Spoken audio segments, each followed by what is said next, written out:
Mic on. We will call the meeting of the Carson City Board of Supervisors to order. It is October 7th. We are in the Bob Kroll boardroom, and you'll notice that I'm not Lori Bagwell. She is attending a conference representing Nevada in Washington, D.C. Aubrey, would you please call roll? Supervisor White. Here. Supervisor Jones. Supervisor Schutte. Here. Mayor Pro Tem Giomi. Mayor Bagwell. We have a quorum. All right. Pat, you ready to give us some words of wisdom, sir? All right. Everyone please stand. Good morning. There's the green light there. This morning I want to begin with just a reading out of Proverbs. It's Proverbs 27:10. It says, "The fear of the Lord is the beginning of wisdom, and the knowledge of the Holy One is understanding. For with me, which means wisdom, your days will be multiplied and your years will be added to you." So Lord, we ask you this morning that you would bless this day. You would bless this meeting that's going to take place. It looks like 27 pages worth, Lord. So we ask you that you would be with this group all day long as we seek your wisdom and your guidance on things for this area concerning us.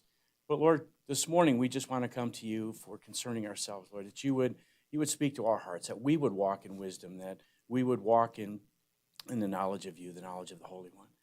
Lord, we ask you that you would be with our mayor as she travels, give her safe travels to and from, Lord, bring her back to us safely. Lord, we ask you for your blessing upon our amazing city that you have entrusted to each one of us. So, Lord, bless this house. In the precious name of Jesus we pray. Amen. Amen.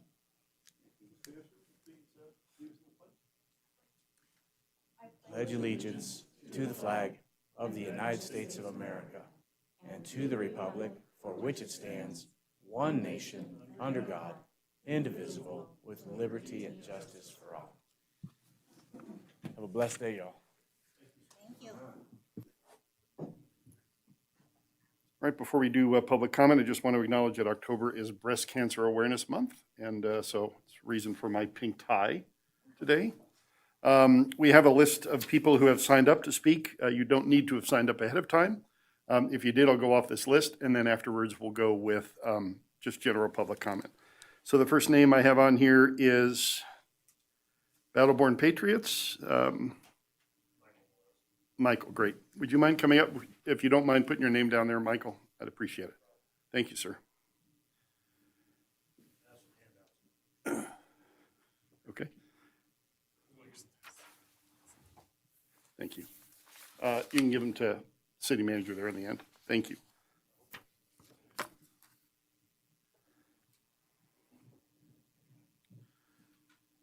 And if you would just press that button. Okay, thank you.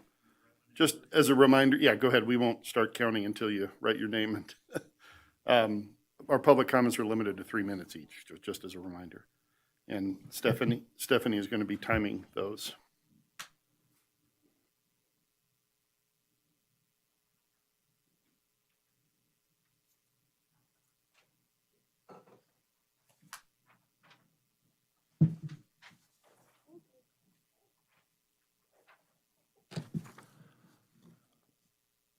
Okay. This is to all of you supervisor members. This is a letter that I recently have done some research. Madam Mayor and elected officials, or elected supervisors, my name is Michael Wayne Morrissey Sr. I am the Carson City lead and the president of Battleborn Patriots, Taking Nevada Back, and we would like to help Carson City businesses recover from this supposed pandemic. I propose that you all end all pandemic-affiliated actions immediately. Yesterday, I found an article printed online by our own Nevada Appeal dated August 4th, 2021. In reading that article, there was a chart that I found particularly interesting. In the chart, the CCHS, or HHS, was mentioned. I believe that means Carson City Health and Human Services. They were a very big part of that article because of the information was reported from them. They reported that the Quad county areas, Douglas County, Story, Lyon, Carson City, with a total population of 168,693 in all the aforementioned counties. There were a total of 13,798 cases of COVID, with 13,047 recoveries, 516 cases still remaining active, leaving 235 questionable deaths. Yes, I say questionable because a coroner's report was not included, giving definitive proof that it was COVID-19 that caused those deaths. If you care to do the math on this news release, 235 deaths divided by 168,693, the number of people in the Quad City or the Quad County area, equals 0.00139 of the total of the area in 4 counties of dying from this supposed pandemic. 13,798 people affected by the pandemic out of the 168,693 is only 8% of the people of 4 counties, and 94% of those have recovered completely, leading to the point that there is no COVID-19 pandemic. The only pandemic here is spread the fear of the supposed killer disease. The pandemic, by definition, in Merriam-Webster, I didn't get all that on there, but the pandemic, by definition, by Merriam-Webster, is occurring over a wide geographical area. Thank you, Mr. Mercy. Appreciate your time. Pauline Torres, am I reading that correctly? Yes, you are. I don't have a public comment today. Oh, you don't? Okay, thank you, ma'am. Alexander St. Charles? Hi. Okay, thank you. Colleen Fueling? I do not either. Okay. Well, it was nice of you to sign in anyway. Samuel Flaukus.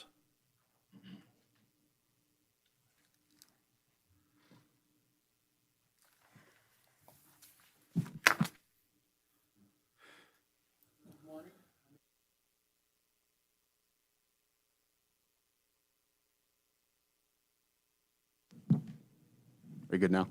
Okay. Well, I normally like coming here to go and speak on issues that are important to me. I'm involved in historic preservation and the arts and rebuilding of infrastructure in downtown. I don't want to be here for this. This is very, very personal to me.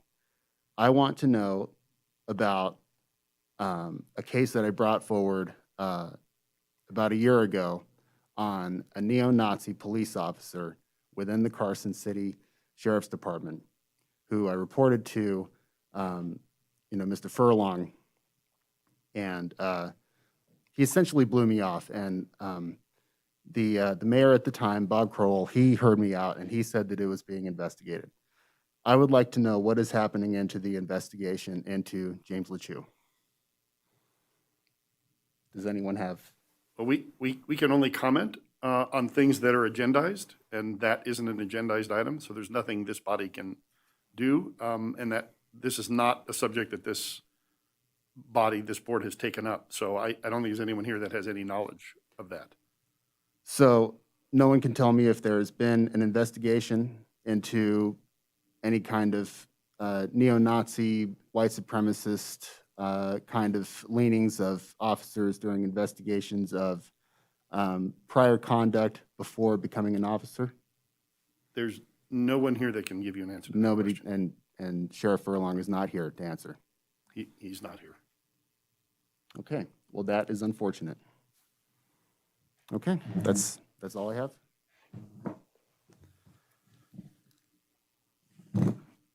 Kathleen Simmons? Gonna steal my pen back. Oh, yes, sir.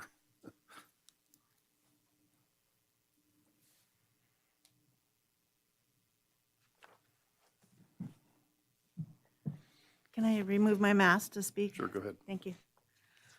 I'm Kathleen Franco Simmons, and I am a resident of Carson City. and voter. I was born and raised in Carson City, as was my father and my grandfather and my great-grandfather. Although at the time my grandfather was born, the area he was born in was known as Empire City, and my great-grandfather was born in Brunswick Mill, which I sort of think is also in Carson City now. That was when it was Ormsby County.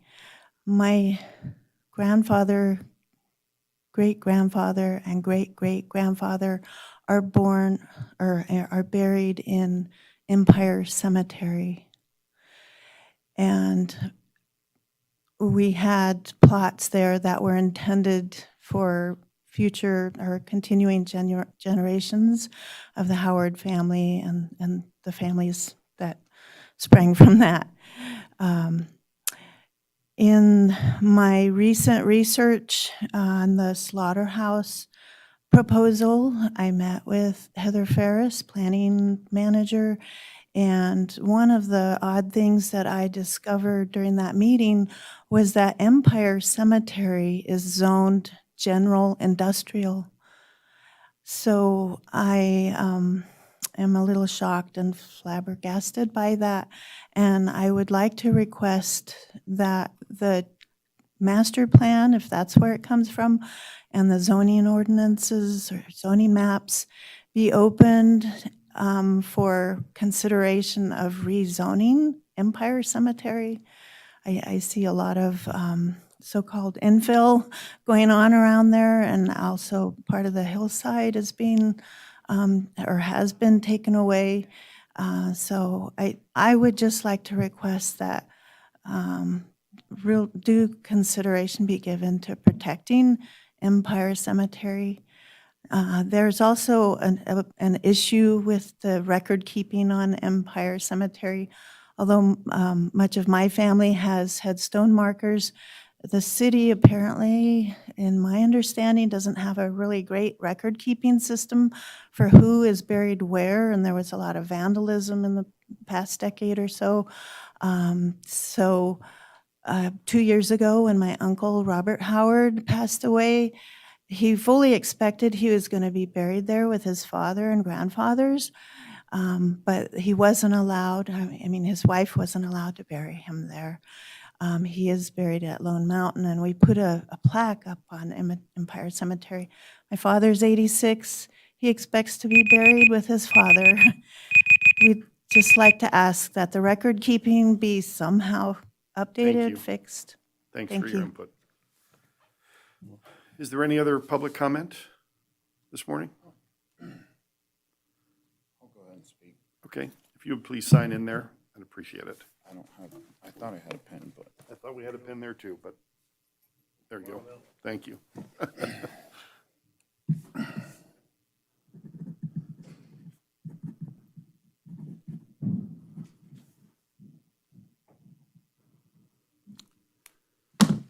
all right. Miles Humphreys for the record. I didn't really have anything prepared. This is my first time here. I have the day off from work. I wanted to touch on a couple things because I go to the school board meetings and whatnot, but there's just a lot of misinformation on every front. All of you see it from the top to the bottom. It's encouraging to see people without masks because it is political theater. We all know that the masks don't work unless they're N95s. There is a lot of issues with the masks. Like everybody here, he's touching his mask. Every time you touch those masks, you put germs on those masks. And what happens to the mask? It gets basically polluted. And as we all know, in infections and viruses and whatnot, the number one thing that happens in moist, damp places, it attracts viruses, it attracts bacteria, it attracts mold, it attracts germs, and all that stuff. And all you're doing is contaminating that mask every day. And it really irks me that the kids have to have the mask nonstop at the schools. But that's outside I'll bring that up with the school boards. It's just, there's chaos going on, and I think that our community deserves better, and we need to really look at the facts, really look at the stuff, instead of a top-down political agenda of a CYA, basically cover your rear end because you're doing what you're told to do, even though you know, each and every one of you, that it's not based on science and it's not based on anything other than an agenda. So I just thought I'd throw that out there because I think that we need to look inside ourselves and take a deep, hard look and realize that we're not doing yourself any good or the community by continuing to do the political theater. And I think this board and the people need to provide science, provide true facts, and have the galls to stand up to the top-down political theater that's being pushed upon not only you guys, but the citizens and the people of the state. So, you know, I don't have much more, but I think that it's urgent that people start waking up and they start doing the real math, the real science, and have some stones to make things good. Because one last thing, the states that do have the most strictest vaccines and also the strictest mask mandates, they have the most infections. Virginia is a prime example. So do your homework, fellas. Thank you. Thanks for your time. Can you return your pen to Mr. Morrissey there? Thank you. All right, is there any other public comment? All right, Hello. Good morning. My name's Karen Stevens, and I'm here because I'm concerned about these jabs that are being given to our children. The school, this city of Carson City received what I call a bribe. Some people may call it a grant to buy mobiles to send out to the schools to jab our innocent children with an inoculation, also known as a vaccine, that has not been approved. It's emergency only. So while we're willing to stab our children with needles, with bioweapons, there are organizations that are exempt from mandatory vaccines.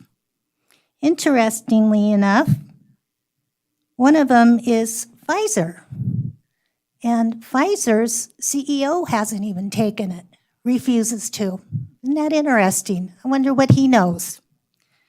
The other organization employees that aren't required to take it are the FDA, the WHO, the White House, Moderna, Johnson & Johnson, all justices and aides, and the U.S. Post Office.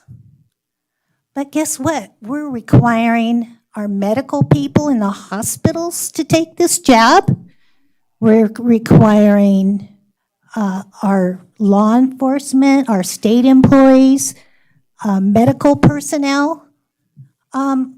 Why are some of the most important people required against their will to take these jabs, as well as we know that it's coming down the line that they're going to try to force all our children that are in public schools to take them? I think there is something very wrong going on here, and I don't even know why we even say the Pledge of Allegiance, because our rights and liberties are being stolen from us. And it's very, very upsetting, and people better wake up. Sorry to get angry, but I worked for the Department of Education. I managed grants for underprivileged populations, and I care deeply about children. And I'm just very upset about this masking mandates, which isn't a law, but we're forcing our children against their will to wear them anyway. Thank you. You're welcome. Are there any other public comments? All right, seeing none, we'll move on. That picture is, I'm worried that it might fall on your head because it's kind of twisted. I just wanted to make sure that it's secure and, okay, thank you. I just noticed that, so I didn't want it to fall on you.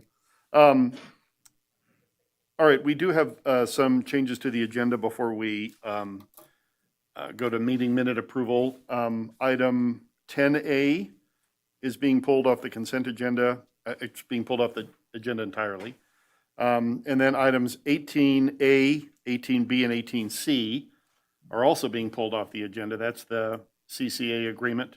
Apparently in a late session last night, CCA staff voted against the contract language. So it will have to get back to the drawing board. So 18A, B, and C are off the agenda. So that brings us to item 6, which is approval of the September 2nd meeting minutes. There are 2 changes, corrections to the meeting minutes. The first is at the 9:24:20 mark, 6th line down, a comment I made saying believing it was a violation of state law is how it read, and I actually said duplication of state law. So that is a correction. And at the 12:25:25 mark, 2nd line, changing the word him to her. So those are the only 2 changes that I have. I would entertain a motion to approve the meeting minutes. I move to accept the minutes as presented. Second. Okay, motion and a second. All those in favor, please say aye. Aye. Anyone opposed? No. All right, motion carries unanimously. Sorry, give me a second to figure out how to work technology. There we go. Thank you for your patience. Next item is a special presentation. It is October, and in addition to it being Breast Cancer Awareness Month, it is also the beginning of Fire Prevention Week. So Chief, would you guys like to come up? And I guess we can go, I'll go down below and read this.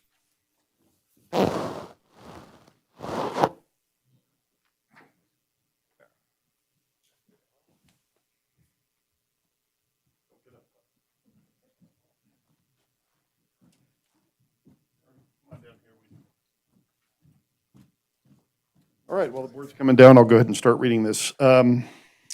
Whereas the city of Carson City, Nevada is committed to ensuring the safety and security of all those living in and visiting Carson City. And whereas fire is a serious public safety concern both locally and nationally, and homes are the locations where people are at greatest risk from fire.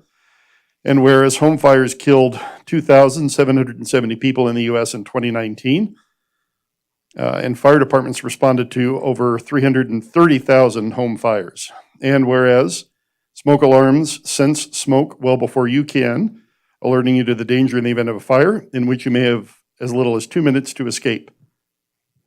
Whereas working smoke alarms cut the risk of dying in reported home fires in half. And whereas Carson City residents should be sure everyone in the home understands the sounds of the alarm and knows how to respond.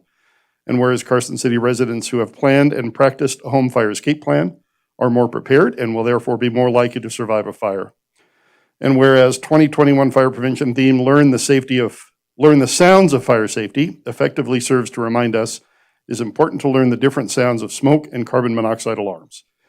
Therefore, on behalf of Lori Bagwell, Mayor of Carson City, and the Board of Supervisors, we do hereby proclaim October 3 to 9, 2021 as Fire Prevention Week throughout the community, and urge all people of Carson City to learn the sounds of fire safety for Fire Prevention Week and to support the many public safety activities and efforts of the Carson City Fire and Emergency Services.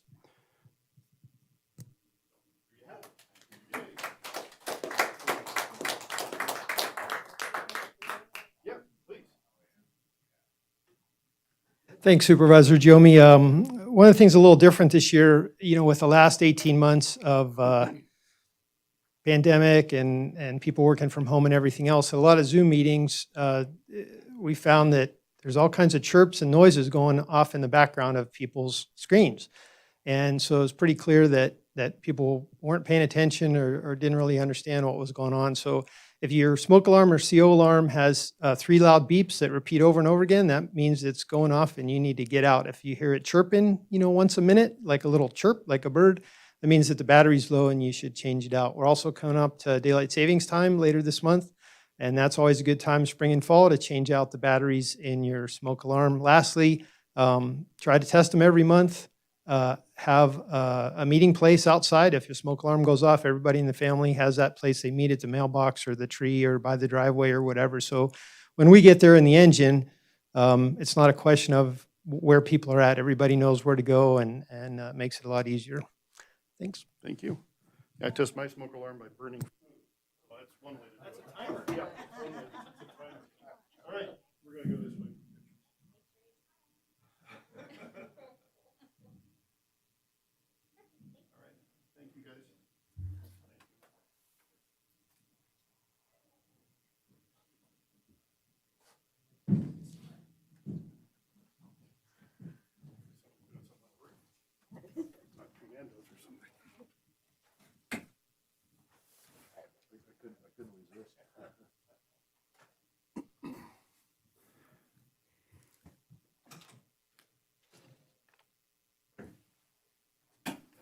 All right, that brings us to the consent agenda. Are there any items on the consent agenda that a board member wants to pull? Seeing none, I'd entertain a motion to approve the consent agenda. There is a resolution among them.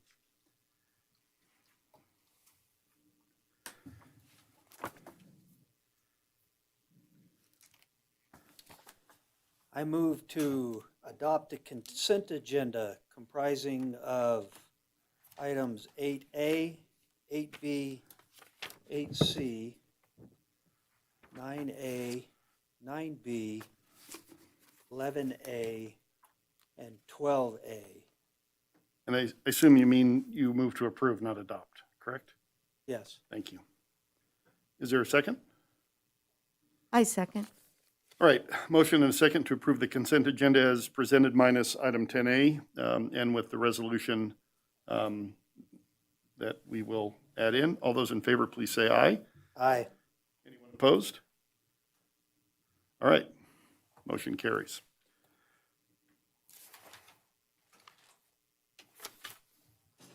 Reading out item 14A. This is a discussion and possible action to adopt on second reading Bill number 113, a proposed ordinance amending Municipal Code 8.04.020, defining and prohibiting indecent conduct in public. Mr. DA, would you like to come up and let us know if there's anything that's changed since our last meeting? Thank you, Supervisor Giomi. Jason Woodbury, Carson City District Attorney for the record. There have been no changes of any kind in the proposed ordinance since the first reading. I'd be happy to answer any further questions. All right. Are there any questions? Seeing none, I would entertain a motion. Yes, Mr. Supervisor Jones?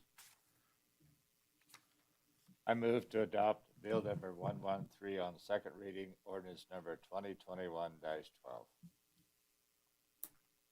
there a second? I second. All right, a motion and a second. Supervisor White on the question, you have a comment?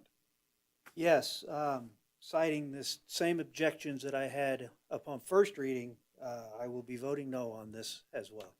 All right, all those in favor, please say aye. Aye. And opposed? No. All right, motion carries 3-1 with one absent. Thank you.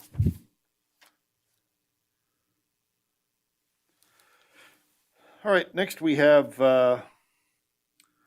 Ms. Bannister and her sidekick Toffee to discussion and possible action regarding an amendment to the second amended interlocal agreement for the Western Nevada Regional Youth Center between Carson City, Churchill, Douglas, Lyons, Troy counties, and the 1st, 3rd, 9th, 10th judicial districts of Nevada to require WINRIC to become compliant and maintain compliance with PREA Act or Prison Rape Elimination Act of 2003. Ms. Bannister. Thank you, Supervisor Giomi. Allie Bannister, Chief of Juvenile Services, for the record. Before I get into that, I just wanted to introduce our new staff member, Toffee. Thank you, Supervisor Giomi, for inviting her today. She is going to be utilized in our detention center for a service therapy dog. A little history on her: she came from Carson City Sheriff's Office. She was supposed to be the drug dog at the high school, and she did not do well in drug dog school because she was too mellow. So I ended up with her, and now she's, in detention, and it's amazing what she's doing for the kids. And the staff. Very, I don't know, Frank, if you want to talk about it a little bit before I get into the. Yeah, she's, can I remove this, sir? Yes. This is something we've needed in detention for a long time. We've always trying to strive to have a home-like environment. It's a place where kids don't want to be. It's a place where staff are inside all the time. And she's definitely brought a new little breath of life, seeing how she de-escalates kids when they're upset. Not violent kids, we wouldn't let her around, but a lot of kids are there for the first and second time, and they're extremely upset to be away from home. And she definitely brings some normalcy to the situation. And as Ms. Bannister said, staff alike. So it makes it easier on everybody, and she's just a great addition to our team. Well, I thought it was a great idea when Ally showed me pictures, which were scrubbed for privacy, I will say, but I mean, and look, it's not like labs hate attention, so it's a perfect match. So thanks for sharing that. Absolutely. Thank She'd you. much prefer to be petted all day than Yep. sniffing drugs. so. Absolutely. All right, so tell us about Okay. Winrick and Priya. So this is just to add language to the Winrick Interlocal Agreement. And for those of you that aren't aware, Winrick is the Western Nevada Regional Youth Center. It's the drug and alcohol program that is utilized between Carson City, Douglas, Lyon County, Story County, and Churchill County. It's a regional drug and alcohol facility that has been in existence for over 20 years. Winrick has been PREA compliant, which is the Prison Rape Elimination Act. However, the state requested that we add it into our interlocal agreement to make sure it was official and that we are in compliance. And that's all it is to add language into the interlocal. Okay, great. Thanks for the background. Are there any questions? Seeing none, is there a motion? I move to approve the amendment as presented. Second. All right, motion and a second. All those in favor, please say aye. Aye. Aye. Anyone opposed? All right, motion carries 4-0. Thank Thank you. you. Thank you, Toffee. Thank you, everyone. Bye, puppy.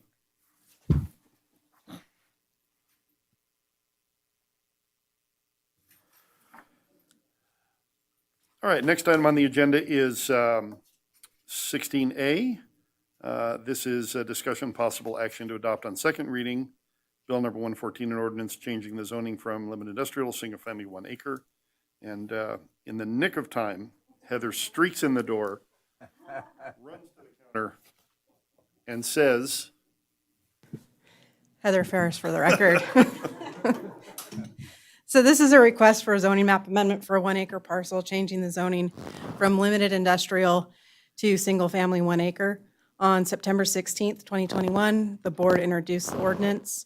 At the same meeting, the board also approved a master plan amendment from industrial to low-density residential. These changes are consistent with the existing use of the property, as well as properties immediately to the west and northwest. This is a second reading. There have been no changes since the introduction. all right. Any questions for Ms. Ferris? Any motions for this body? I have a motion. I move to adopt ordinance number 2021-13. Is there a second? Second by Supervisor Jones. All those in favor, please say aye. Aye. Anyone opposed? All right, motion carries 4-0. Thank you. Next item is 16B. This is regarding a final subdivision map. Ms. Ferris? So this is a request for a final subdivision map for the subdivision known as Silverview Townhomes. Subdivision is located at the northwest corner of Clearview Drive and Silver Sage Drive and will result in 34 single-family lots for the development of townhomes. The Board of Supervisors approved the original tentative map at their March 19th, 2020 meeting. Final subdivision maps must be reviewed and approved by the board. Your packet contains a memo which addresses compliance with each of the conditions of approval. Staff has found that the developer has met all of the conditions of approval and has posted securities for the required site improvements and is recommending approval of the final map. I'm available for questions. All right. Supervisor Shooty. Thank you. I just have a quick question on page 215.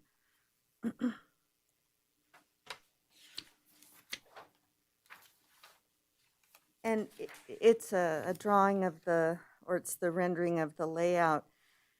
On lot 14 and lot 27, on the measurements, on one side, so for example, lot 27, on one side the measurement reads 2642, but on the north end of it, it reads 1966. On lot 14, the west side measurement, or I'm sorry, the east side measurement reads 2642, and the west side measurement reads 2285. And I was just wondering the reason for that. So in looking at this, it looks like the measurement is from the corner to a point along that front property line, and then the property line has a slight curve in it, so then there's a different measurement. Okay.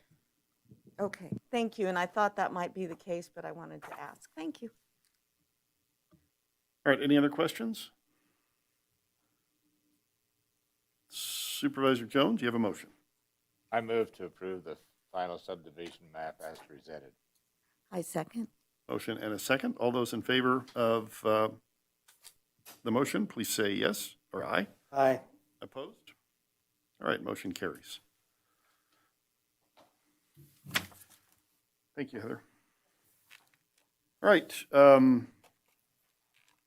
Next item is a series of items, all with finance.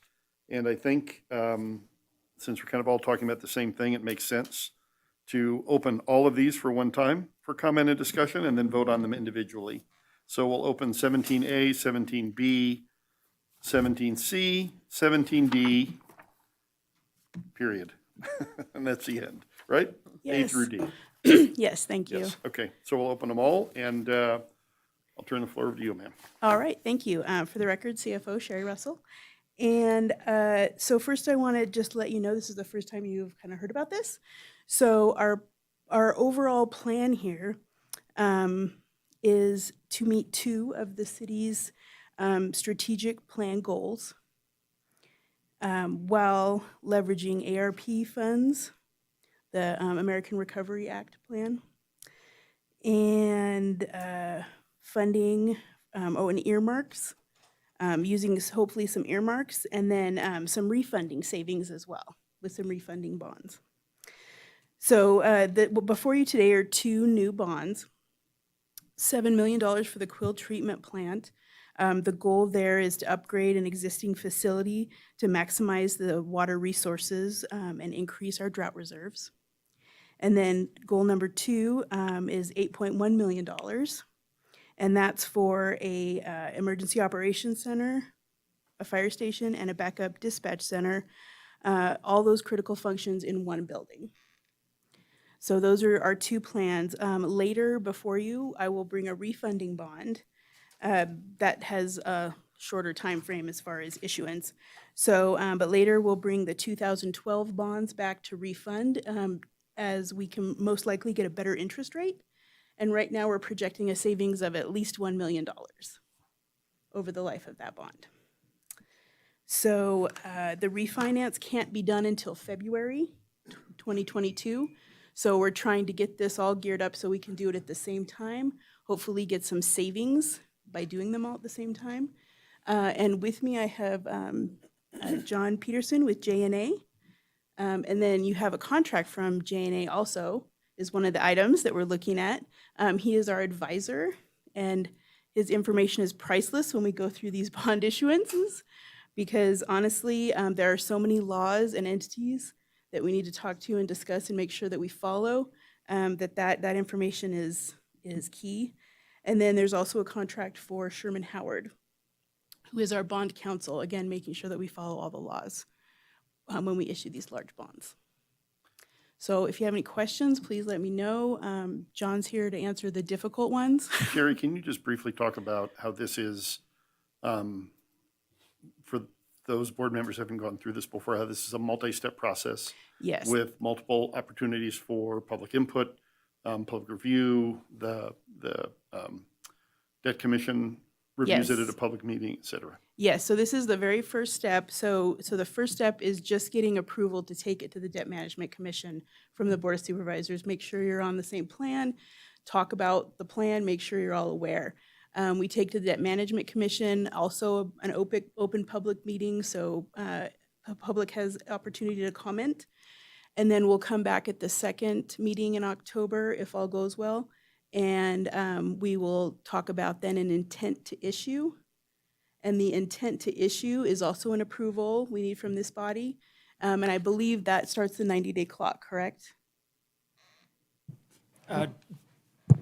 John Peterson with J&A Consulting Group for the record. That's correct, Sherry. So we would adopt, the current plan is assuming approval of this bond by the Debt Management Commission, we would come back to the October 21st, I think.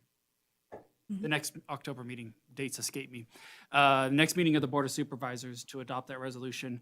That resolution is then published in the appeal, which kicks off a 90-day process. And that's basically the time when the city's waiting to issue those bonds. During that 90-day process, additionally, there will be a public hearing that will be held by the Board of Supervisors to receive any public comment or input about the proposed bonds. That date has not been firmly set up, however, it will be likely before the end of calendar 2021. And then assuming completion of all of those steps, the final steps would be adoption of the bond ordinances, which likely would take place in January or February of 2022. At that point, I know some of this is in the briefing materials, we would bring back the final proposed bonds. The briefing materials talk about 7 million, potentially lowering down to 5.5 million with ARP funds. That's when we would bring back those final numbers. As Sherry mentioned, there's also the refunding that we're looking at.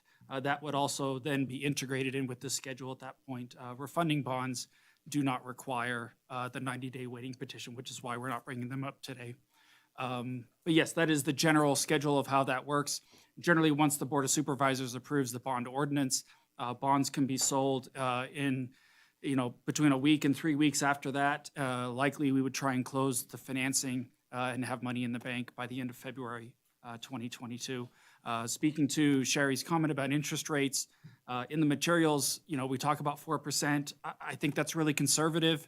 I think the school district sold bonds a week or two ago, and their interest rate was just a shade under 2% for 20-year money. So interest rates are really good right now. However, we still have to wait several months before we can issue, so we are being conservative about those estimates. I don't expect that we're going to end up at 4%, but we just wanted to present kind of a worst-case scenario to the supervisors. So I have two questions. One, do we have a sense on the federal earmarks as to timing on that? We do. I have heard we're supposed to hear November, December, Okay. whether or not we're going to get those earmarks. So we decided to try to start this early at the higher amount, Right. so we could get that clock going, and then just issue lower if we get the money. Okay. And those resolutions and ordinances for the lower amount would come forward if we do get those earmarks. So you would be approving the correct bond amount.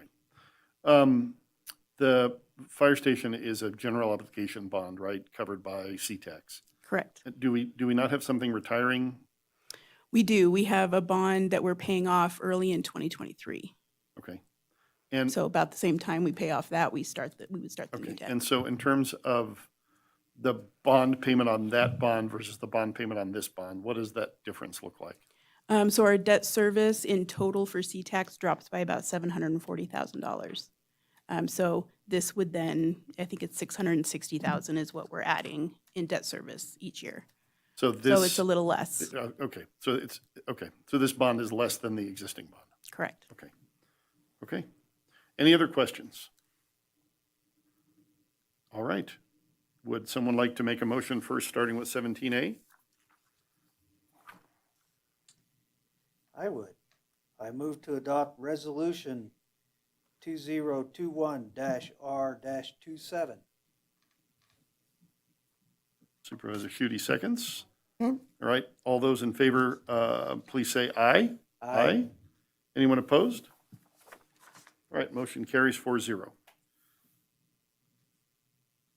All right, next item is 17B. This is the general obligation bond for the fire station.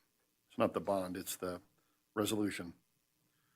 I move to adopt Resolution 2021-R-28. Is there a second? I second. All those in favor, please say aye. Aye. Opposed? Motion carries 4-0. Item 17D is discussion, or excuse me, C, sorry, I went right past that, is discussion and action regarding the engagement of Sherman Howard as bond counsel for the amount specified and for the reasons specified in the agenda item. I move to approve and authorize the city manager to execute the engagement letter with Sherman and Howard LLC.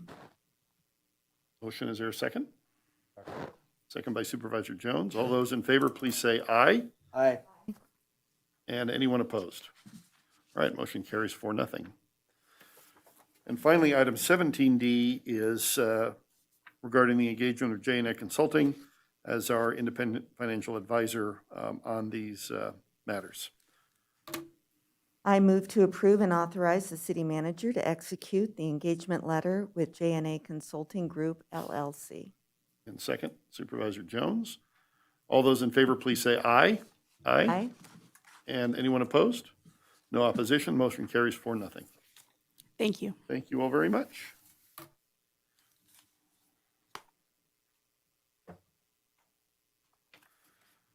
Mayor Pro Tem. We are down to item 19. Mayor Pro Tem. Sorry to interrupt, but I noticed we have a member of the public in the audience that came for a previous item, Ms. Wentloff, 17A. Could we take just a moment to explain to her that her item has already come and been approved? She Certainly. won't have to sit through the rest of these presentations. 17A? 16A? 16A. That's the rezoning Oh, yeah. of the property on Sutro Terrace? Yeah, it has occurred and it's over and passed. Thank you. Thank you, Thank you, Sharon. Supervisor. Okay, so that brings us to non-action items. Start with the city manager, if you have anything. I just had two things. I just wanted to let everyone know that there's a joint meeting of the Cultural Commission and the Cultural and Tourism Authority on Monday, October 11th at 6 p.m. And we'll be going over updates to the Carson City Arts and Culture Master Plan on that day. And then also on October 14th, we'll have a Cultural Commission meeting. That would be at 2 p.m. and that's to go over the redevelopment special event grant funding. All right, great. Deputy City Manager Hicks. Thank Where's that meeting at on the 14th? in this room. Thank you, Stephanie Hicks, Deputy City Manager, for the record. I just wanted to update the board on a couple of our real property projects that we've been working on. The first one in regards to our Northgate property and the Bank of America exchange that we brought to the board previously. So staff has been working towards the due diligence that the board directed, and we have at this point obtained the title report. Appraisals are due the end of the month for Northgate, our brick building, as well as the Bank of America building. And as directed by the board, we've also engaged to obtain a facility condition assessment for the Bank of America building. So that it should be to us by the end of the month as well. The plan will be to bring these items to the board, either the first or second meeting in November, to report on what we've received so far. I did also want to let you know that our staff has gone out and met with the Northgate tenants, so they have continued having conversations with the tenants in the building. At this point, The owners of the Bank of America building are not interested in the Northgate property, so it wouldn't be part of our overall exchange, but it is something we still will bring forward to the board for discussion. So those projects are moving forward and will be before you in November. The second project I just wanted to mention was our affordable housing project off of Budeye Way. We're very close to bringing a development agreement forward to the Board of Supervisors. We anticipate that will be the first meeting in November, and we're going to bring that forward just for discussion and direction only. And then it will come back, I think, twice because it has to go in as an ordinance following that. But it'll give an opportunity for us to present overall what the project is proposing and get the board's feedback before we finalize that agreement. So I'm available if you have any questions. All right, any other comments or questions from any board member? Seeing none, I will just comment that the city manager, deputy city manager, and myself attended the NACO conference in Churchill County, hosted by Churchill County and the city of Fallon last week in September. It was a good conference. A few of us had an opportunity to present, and then we attended some pretty interesting sessions and learned quite a bit. So I would encourage you that next year's session is tentatively scheduled for Virginia City. I say tentatively because this brings about 250 people to town, and Virginia City struggles to host something that large with hotel rooms. So last week in September, so just kind of stick that in the back of your mind. All right, that is all we have as a board, with the exception of us recessing into a brief closed session to discuss labor negotiations. We will then come back for the Board of Health meeting. So I promise it'll be brief. Don't go far. We are in. Oh, yeah, thank you. Before I do that, is there final public comment? Thank you. Seeing none. Is there any public comment on the phone? There are no callers on the line at this time. All right, we will recess briefly into a closed session and come back to Board of Health. Thank you.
All right, we will call the Supervisors meeting back to order, and then we will end the Board of Supervisors meeting.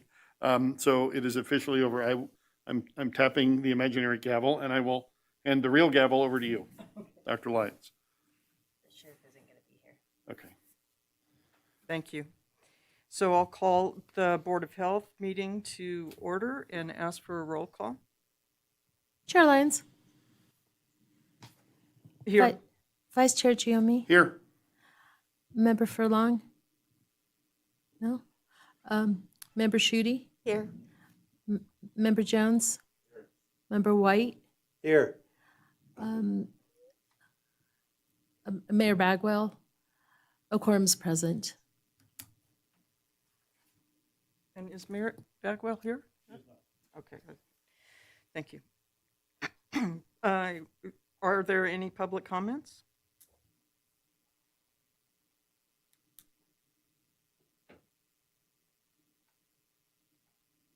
Hearing none, we'll go forward. For possible action, approval of the minutes from June 17th. Dr. Lyons, is your microphone on? Yes. Do I need to pull it closer? There you go. Okay. I move to approve the meeting minutes of the June 17th, 2021 Board of Health meeting. I second. Any opposed? Motion passes. Oh, okay, so you want each. Okay, all those in favor? Aye. Anyone opposed? And then item number 25, Health and Human Services, and item A there, possible action and discussion of my report. And I just want to highlight a couple things on this. I spent 18 hours assisting the Public Health Department in responding to the COVID fire. COVID fire? Yeah, that too. No. The Caldor fire. And what happened there is that the Red Cross did set up 2 shelters, Fuji Park and the Carson Community Center as well. And they had a delay in their nursing support. So they didn't have any kind of medical triage or any kind of medical assist. And through the Emergency Operations Center, I guess, the health department was contacted to try to step up and provide some support there. So that was a 2-day operation to do that. The nurses from Red Cross did arrive late, about 24 hours. So there'd already been a night in each shelter before they had any Red Cross medical support. Any comments or questions about that? Lisa, none? Okay. And then I want to point out down under training and education, the very bottom line there, that the Johns Hopkins and Bloomberg School of Health have put out a report that members may be interested in looking at 7 ways business can align with public health for bold action and innovation.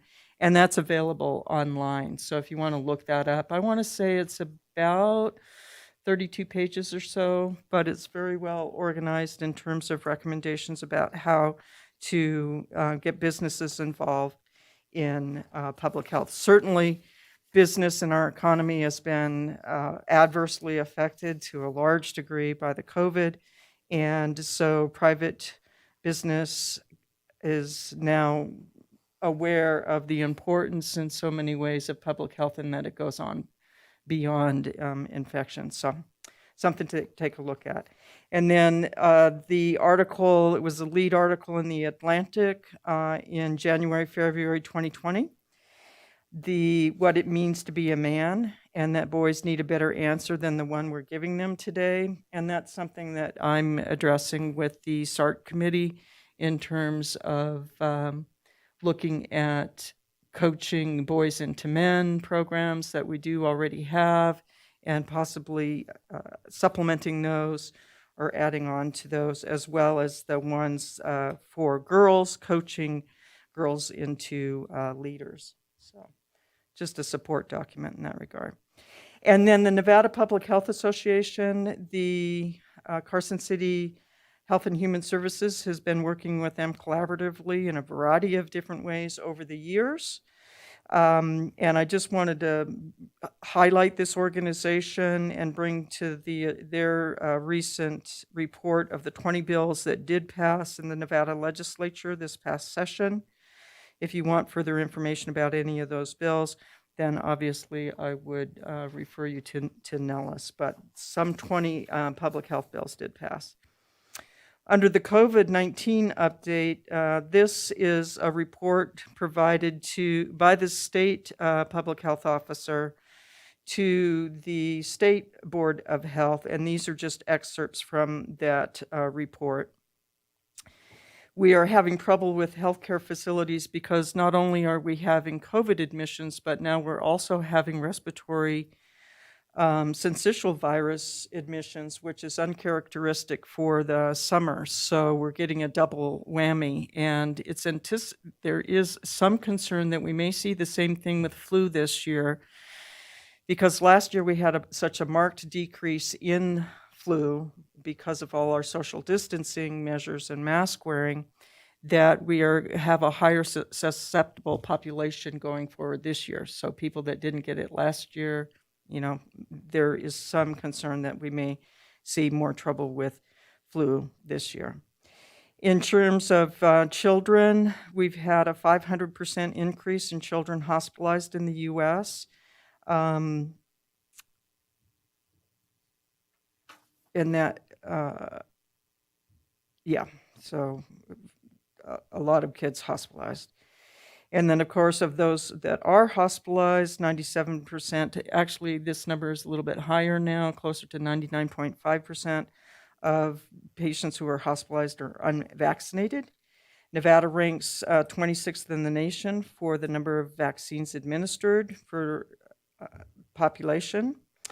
And in regards to the booster shot that is now approved by Pfizer, that's approved for people who are immunocompromised, and only 3 to 4% of the U.S. population actually is immunocompromised to the degree that's suggested by that recommendation.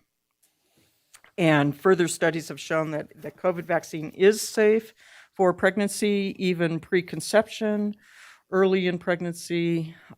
It's been shown to be safe. And the other thing that's interesting is more studies are showing that even if you've had a COVID infection, if you go on to have the immunization, you're 2 times less likely to have another infection. So having a natural infection with COVID is not near as protective as having received the vaccine for COVID. And lastly, this is a separate sort of report, and that is the Nevada Care Connection is a resource center that's available for anyone online, and this network helps older adults, people with disabilities, and family caregivers connect with the services and programs they need. And there are a ton of varied different programs that no doubt Mary Jane is involved in helping people be aware of, but that's a resource that we should all be aware of. Any comments or questions about my report? I just want to thank you for all you did, and especially with the Caldor fire. It was a big deal. And, just from something that was out of state, and the oversight from the top up with El Dorado County and the Red Cross, it definitely made logistics more difficult in Carson, and I just really think Carson City, pulled together Health and Human Services, Public Works, Parks and Rec, really made a tough situation more bearable. But thank you for what you and your team did. Yeah, and we have some after-action items that we'll be addressing relative to being able to do that again, hoping that we don't have to do it again, of course. So, anything else? Do I have a motion to accept the report? I move to accept the report as presented, the health officer's report as presented. All those in favor? Aye. Any opposed? Motion passes. So item 25B, possible action, and that is the director's report from Nikki Aker. Good morning. For the record, Nikki Aker, Director, Carson City Health and Human Services. As you have noticed, we're starting a new reporting process to the Board of Health, and it's a comprehensive report. I've gone through all the different divisions, and you have information. If there's additional information that you find that you or the public would like included in this report, let me know, as this is a work in process, and this is the first comprehensive report. I can address any questions that come out of this report, and I'm just going to do some highlights, but you're welcome to ask me any questions. So first I want to point out, and this is not in the report, but the collaborations, and we've got a very good collaboration with Western Nevada College.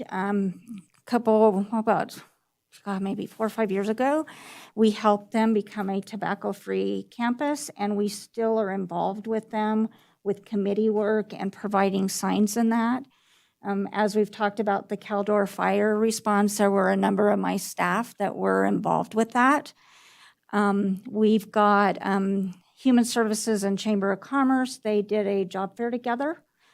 And Human Services and community service agencies in the area also do a lot of collaborations. Some other ones that I didn't include in here is we've got a lot of collaboration with schools. We collaborate with Washoe County Health District on different things, with Southern Nevada Health District, and across a lot of the programs with the state. So I'll start with tobacco control and prevention. And so this is an area that we do a lot of collaboration with Washoe County and Southern Nevada Health Districts. One thing that we're really working on right now is vaping and the flavoring that they're putting in vaping. And I'm going to get out of here, and I'm going to show you a video. And this is a video that is in the movie theaters. So let me get.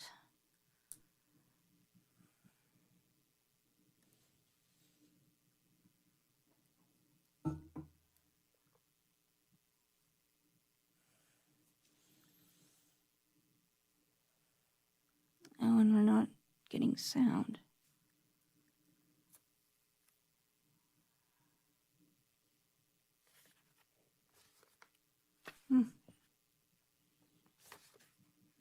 Houston. Let me see. Okay, let me turn mine up. You should get it. I got it now.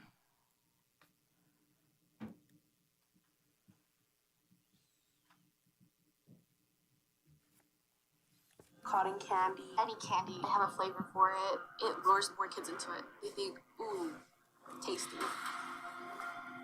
It doesn't mean they're safe.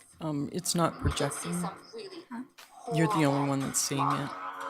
injuries due to vaping. You are being marketed to, and you are being deceived.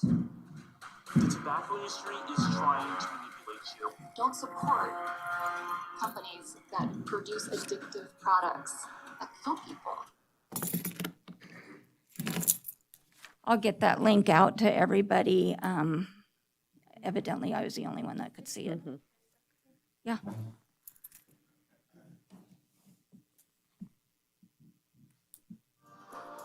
Oh.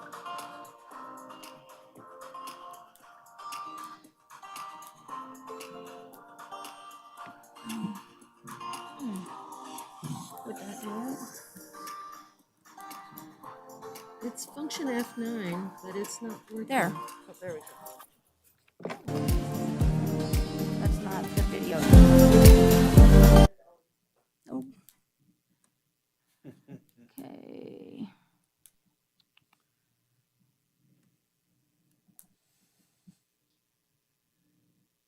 Let me find that video again.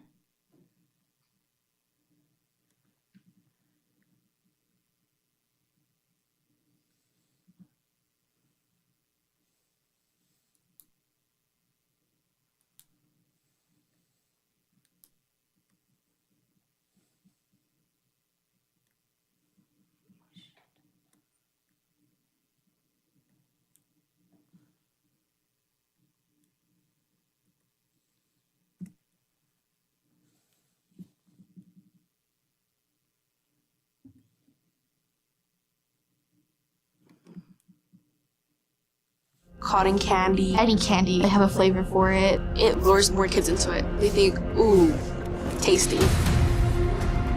That doesn't mean they're safe. We did see some really horrible lung injuries due to vaping. You're being marketed to, and you're being deceived. The tobacco industry is trying to manipulate you. Don't support companies that produce addictive products that kill people.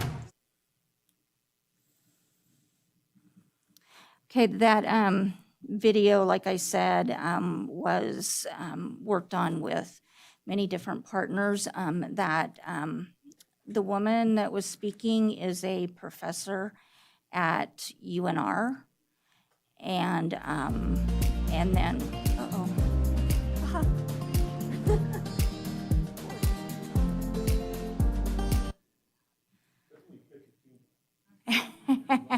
Well, that was afterwards, but, and an individual, so there was a lot of collaboration with that. We also had some of the individuals that were speaking at the beginning were actual students at the high schools, some from Lyon County, and they talked about the flavoring as well.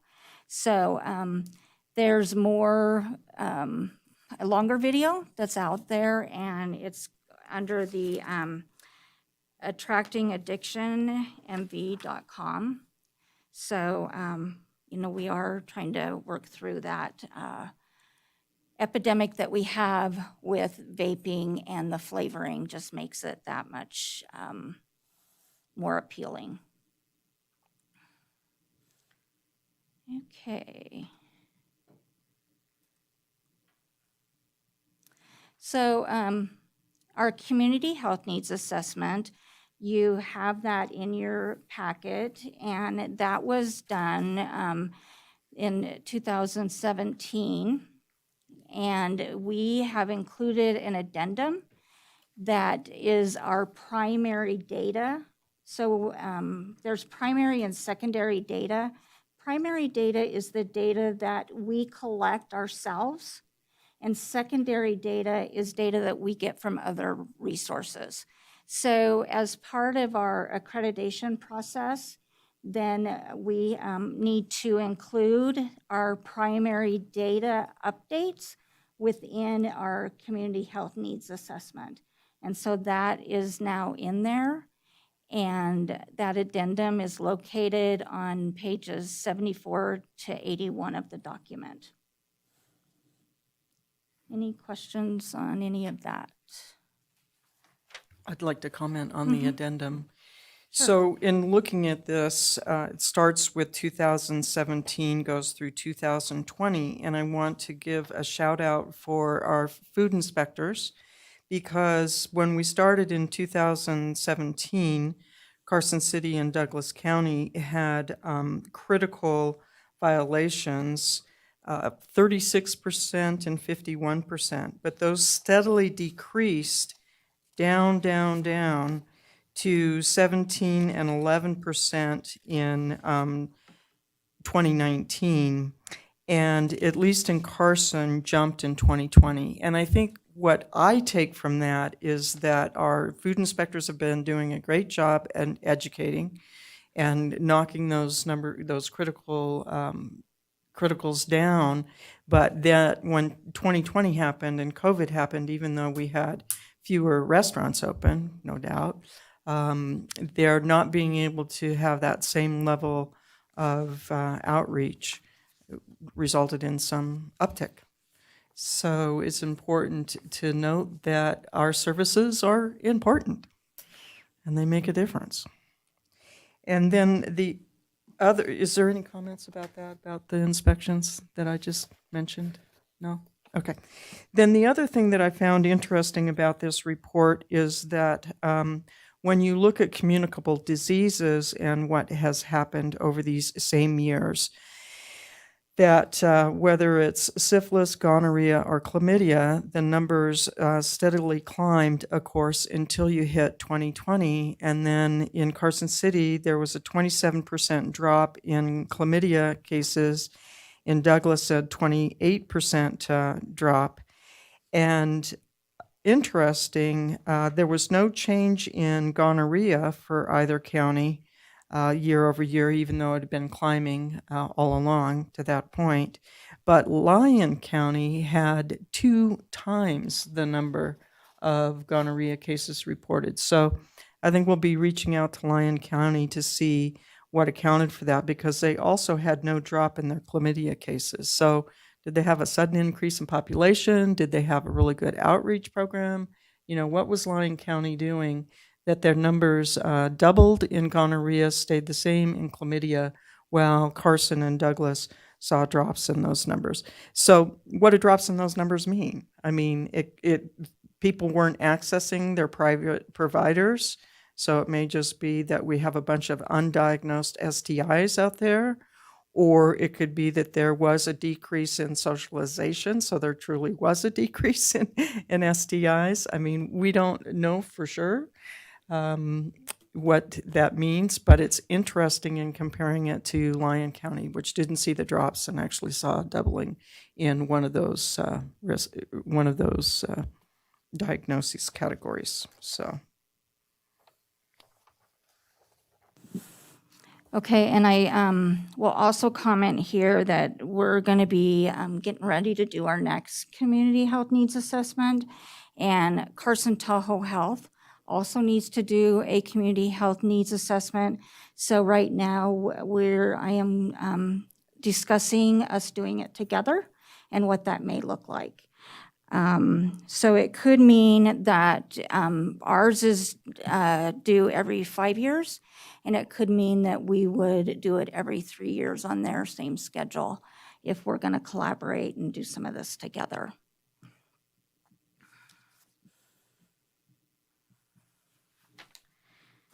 So I just want to talk a little bit about our public health reaccreditation efforts.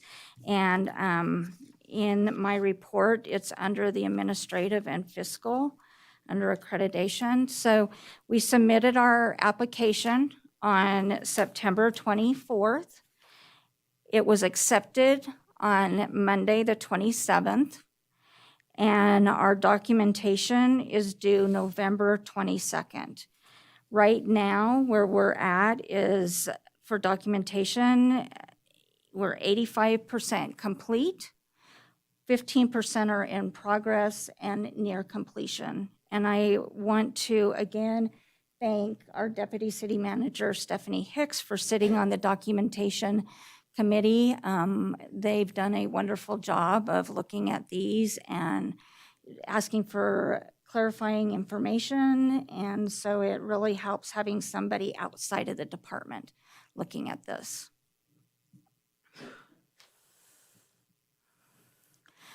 I'd also at this time like to recognize our environmental health program.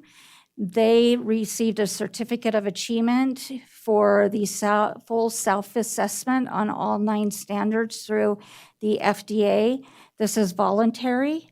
But again, they're looking at those national standards and trying to comply with all those national standards. And I've got 3 of the inspectors here today. I've got Mike Orvitz, who's here, Brendan Gibb, and Candace Harvey. Scott Obling is also a health inspector, and he was not able to make it today. So thank you to you all.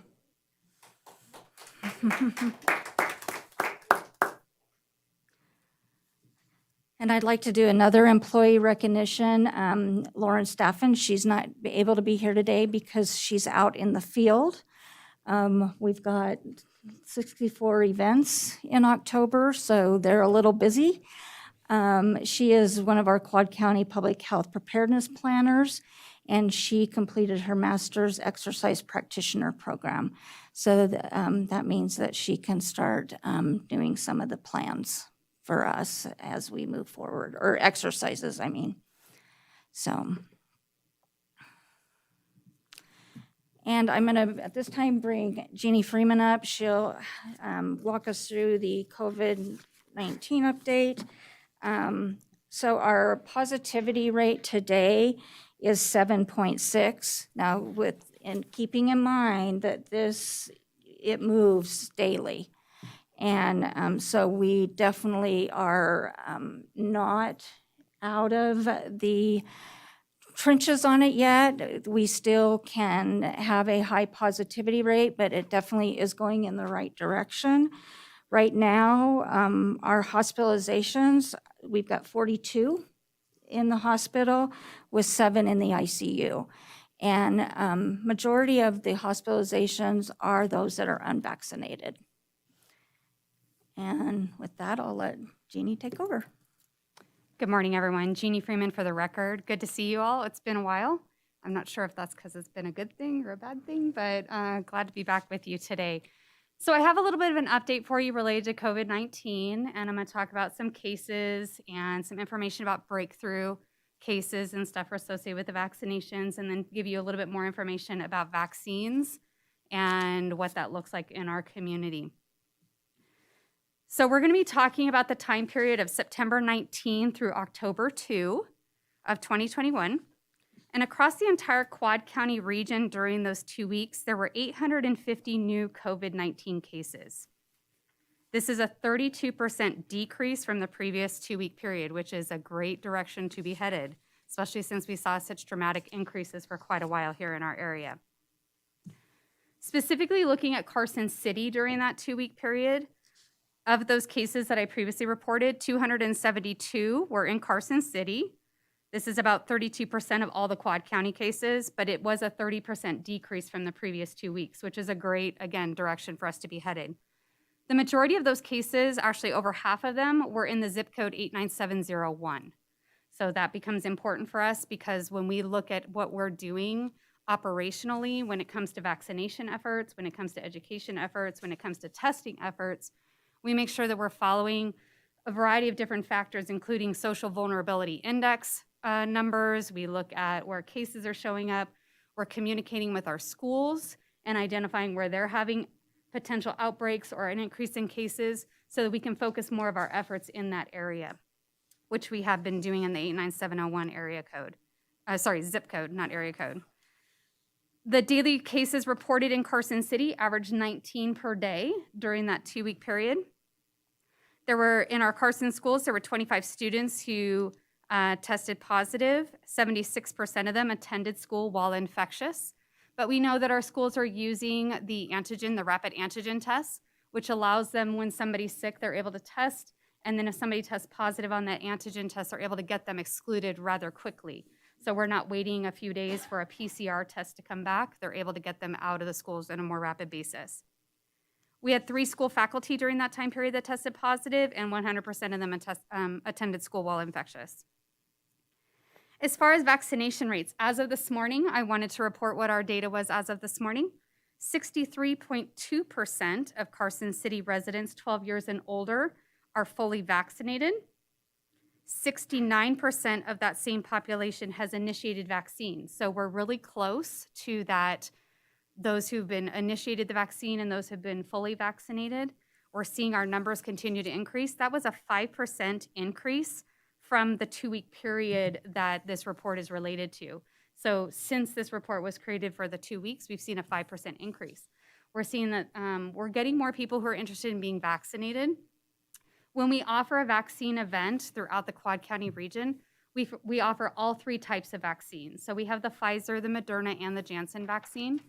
It's a walk-in basis. There's no appointments necessary. We've worked with the Jack buses are offering free rides to those who have disabilities or those who are elderly and to a vaccine location and a return trip back to their home. So we are not having any issues, at least from what we have from access points of view. We have a couple of events that are happening on Saturdays in the region to make sure that we're offering vaccine.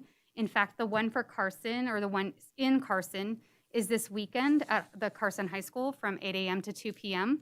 People can come in and get their COVID vaccine, or they can get their flu shot, or they can get both, because we can administer both of them at the same time. We just do them in opposite arms. So at least you're balanced out when you do the chicken dance that night at your party. But when we look at different things about the vaccine, I'll get to your question in just a second. When we look at different things related to the vaccine, we're offering first doses, second doses, the third doses of Moderna or Pfizer if they're immunocompromised. And we're also offering the booster doses for the Pfizer if you are meeting the CDC requirements for those who are eligible and have had their second dose of Pfizer at least 6 months previously. Mr. Jones, you had a question? Yes, sir. If you need any of those COVID vaccines, first, second, third dose, or a booster, we'll have it available for you on Saturday. And we'll also have the flu shots available, and we will also have the high-dose flu shot available for those who are over the age of 65. And I'll just note that with the booster, it's only Pfizer at this point. So you had to have received Pfizer for the 2 vaccinations. Correct. And literally every week, we watch for new information about boosters for everything else. And just so you are all aware, we're completely poised and ready to go when any adjustments come to the vaccine eligibility. So when it becomes available for children under the age of 12, we're ready for that. If the boosters are approved for Janssen and for Moderna, we're ready for that. We've got the staff. We have completely, I say, weaned ourselves off of using the National Guard for staffing purposes. We've got ourselves geared up, and we're working with our providers, everything from our federally qualified health centers to our local private providers with having the vaccine available. So we're definitely in a much better place today than we were 2 years ago when this all started. So that's a good thing. So one other thing that I know that there's been a lot of questions about, we've been getting inquiries from the media, which obviously come from both the media and the public. We know that you've got some inquiries about breakthrough cases of COVID. So a breakthrough case is somebody who tests positive for COVID after they have completed their vaccination series and are 2 weeks after that vaccination. So if they received the Moderna or the Pfizer series, they would have had 2 shots, and then 2 weeks after their second shot, they're considered fully vaccinated. If they receive the Janssen, they get the 1 dose, and then 2 weeks after that, they're considered fully vaccinated. As with vaccinations, other vaccinations, we anticipate there to be breakthrough cases. And so a breakthrough is when somebody tests positive for COVID after they're fully vaccinated. And the data that I have for you from our incredible epidemiology team, because they watch this stuff very closely, from February 1 of 2021, which is where we look at pretty much that first data, people being fully vaccinated based on when we were offering vaccine. Because if you remember early on, Carson City Health and Human Services did not have an ultra cold freezer, so we were not able to offer the Pfizer vaccine. We were only offering the Moderna vaccine at that point in time. And that had 4 weeks in between the first dose and the second dose. And we had started those vaccines right at the end of December, beginning of January. So February 1 of 2021 is that date when we started having fully vaccinated people within our communities. Through the date of September 30th, 2021. In the Quad County area, we've had a total of 896 breakthrough cases during that time. So of all the cases that we've had during that time, we've had 896 of them that were fully vaccinated. That's about 11% of all of our cases have been shown to be breakthrough cases. This is in line with what we're seeing nationwide.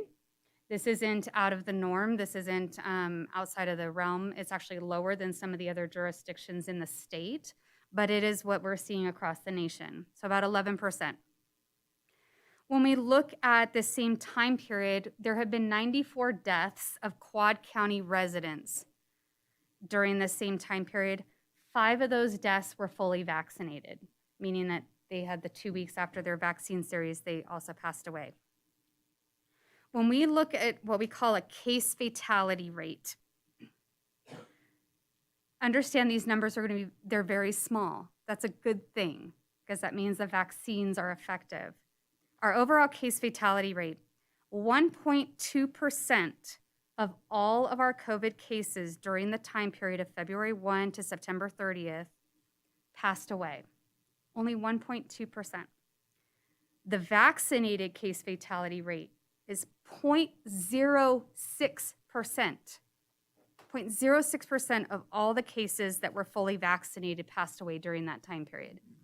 When you look at the difference between a case fatality rate of 1.2% for those who were all cases, and then we look at the vaccination case fatality rate of 0.06, it's another marker that shows us that our vaccines are protective against COVID, the severity of COVID, and deaths associated with COVID. As an agency, we continue to offer the vaccine. We are not out there forcing people to have the vaccine. We're out there encouraging people to do their research, to look at the data, and to make their decision, but we continue to offer the vaccine. And so we offer all 3 of them, regardless of what is happening. Yes, sir. So what are the raw numbers on those deaths? So we had 94 total deaths during the period of February 1 to September 30th. And the raw number of those who were fully vaccinated that died out of that 94 was 5. Right. Okay. Thank you. You're welcome. So are there any other questions for me regarding the COVID report? Yes, ma'am.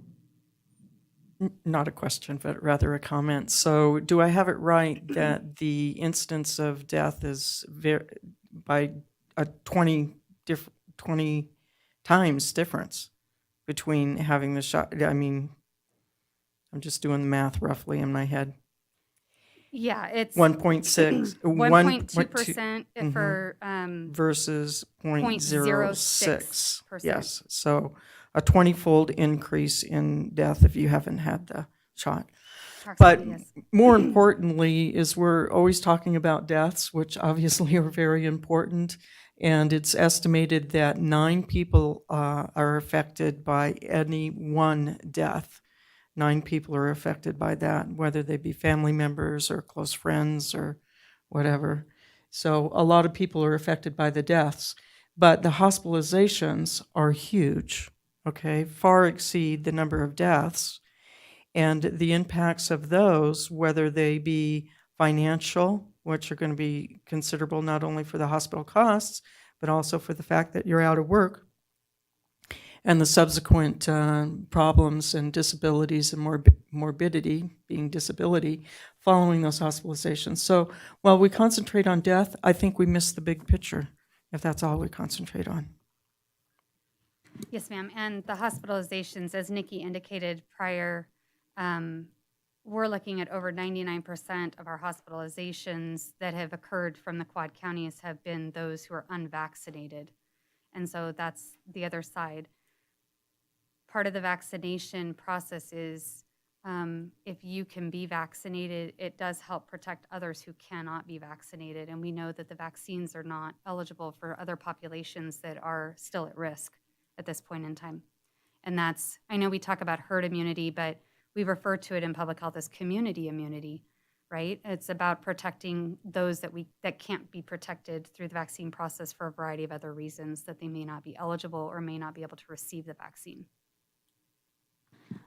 And if I can just comment also on the hospitalizations. Our hospitals, it's happening across the country, are short-staffed. There's a lot of people, a lot of nurses, a lot of hospital staff that have worked a lot during this COVID response, and a lot of them are just quitting. And also, nurses can take traveling jobs, and they're getting paid a lot of money. So our local hospitals have a big staffing issue. And I'll add to that the Nevada Hospital Association puts out a report relative to the COVID response, whether we have enough PPE, et cetera. And the thing that is a problem is staffing. A month ago, it was just in the north, but now it's the entire state is on warning in the red zone on staffing issues. And Nikki was noting that the hospital brought on 40 traveler personnel, our local hospital 40. That's a lot, and it's not the same as having your regular folks there. It costs more, and the training up, and there's a lot of issues there. So still struggling with all of this, even though we have made tremendous progress. So if you'll give me just the liberty for just one more moment, I would like to thank all of our community partners in Carson and around the region that have invited us in to make an offer of COVID vaccines and flu vaccines, everything from private industry to our public entities, to our school districts and so forth. And I would like to publicly say thank you to all of the public health preparedness staff that continue to show up every day, and the challenges that we're now at 20 months into this, and they continue to show up, and they continue to put a smile on their face through the difficult times and through the rewarding times. And I'm happy to say that we are actually on the other side, where we're experiencing more rewarding times than we are difficult times at this point. So that's a good place to be, and I just want to make sure that they are recognized and known that the work that they do is making a difference. And that's hard to see some days, but other days, collectively, we come together, and I'm just really proud of all of them. And I would echo that, and we mark successes as that our staff show up. So going on, I just want to highlight a couple of things in human services. We have hired a third human services case manager, and we've also hired a community health worker.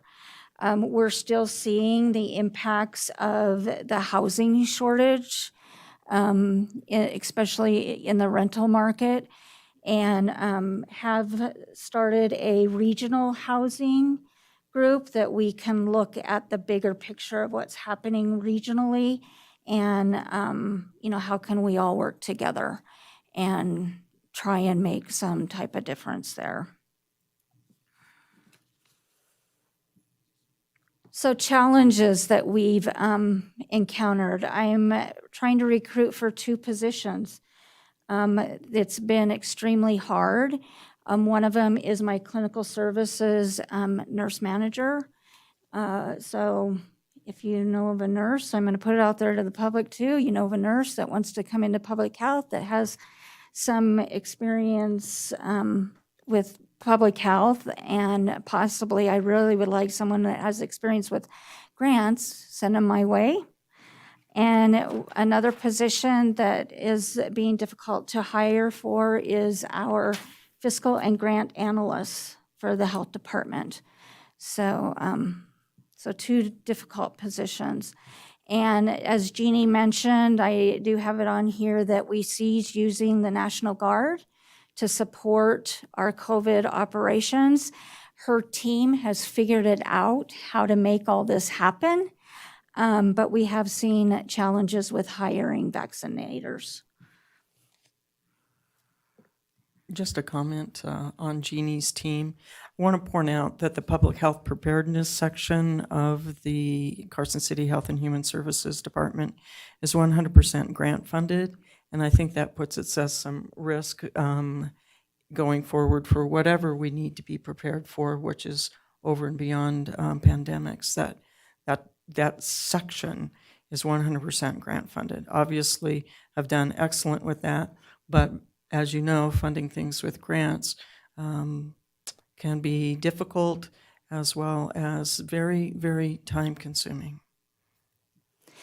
Yes, and in your report, it does go through the funding for each program. I did it as a percentage, so if there's any questions on any of that. And I do, want to put a shout out to everybody at the health department.